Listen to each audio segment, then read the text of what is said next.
যানবাহন চেকিং করার সময় বাইক থেকে উদ্ধার লক্ষাধিক টাকার ব্রাউন সুগার। একই সাথে আটক করা হয়েছে এক নেশা কারবারিকে। ঘটনা ধর্মনগর বাগবাসা সড়কের কামেশ্বর রাধা রমন আশ্রম সংলগ্ন এলাকায়। ধৃত নেশা কারবারির নাম রাধা মানিক হালাম। ধর্মনগর থানায় মামলা দায়ের ধৃত নেশা কারবারির বিরুদ্ধে।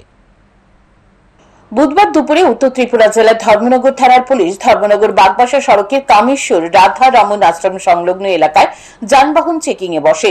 সেই সময় এক যুবক TR02C4657 নম্বরের বাইক নিয়ে বাগবাসা থেকে ধর্মনগরের দিকে যাচ্ছিল দ্রুত গতিতে। পুলিশ ওই যুবককে বাইক দাঁড় করানোর জন্য সিগন্যাল দেয়। বাইকে দাঁড়া করানোর পর বাইক চালকের গতিবিধি ও কথাবার্তায় পুলিশের সন্দেহ হয়। পরে বাইকটিতে তল্লাশি চালানো হয়।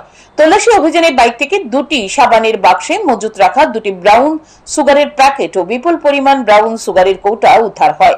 ঘটনার খবর পেয়ে ঘটনাস্থলে ছুটে যান ধর্মনগর থানার ওসি হিমাদ্রি সরকার, DCM, জেলা পুলিশ সুপার ভানুপদ চক্রবর্তী সহ অন্যান্যরা। জেলা পুলিশ সুপার ভানুপদ চক্রবর্তী জানান, উদ্ধার হওয়া ব্রাউন সুগারের ওজন 25 গ্রাম হবে, যার কালোবাজারি মূল্য কয়েক লক্ষ টাকা। ব্রাউন সুগার উদ্ধারের পাশাপাশি আটক করা হয়েছে নেশা কারবারির রাধা মানিক হালামকে। ধৃত নেশা কারবারির বাড়ি বাগবাসা থানাধীন জৈথাং এলাকায়। ধৃত নেশা কারবারি ইতিপূর্বে একাধিকবার নেশা সামগ্রী সহ পুলিশের জালে ধরা পড়েছিল। তার বিরুদ্ধে বিভিন্ন থানায় একাধিক মামলা রয়েছে। হিরোইন আছে এবং সাথে অনেকগুলি ছোট ফোঁটা যেগুলি আছে, অনেকগুলি ছোট ফোঁটা আছে। তার একটা বাইকও পাওয়া গেছে।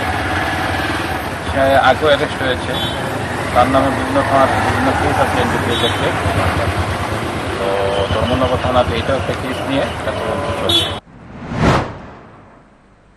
ধৃত নেশা কারবারি রাধা মানিক হালামের বিরুদ্ধে ধর্মনগর থানার NDPS একটি মামলা রুজু করা হয়েছে। পুলিশ ঘটনার তদন্তে নেমেছে। বৃহস্পতিবার ধৃত নেশা কারবারিকে আদালতে সোপর্দ করবে police. Bureau report, news today.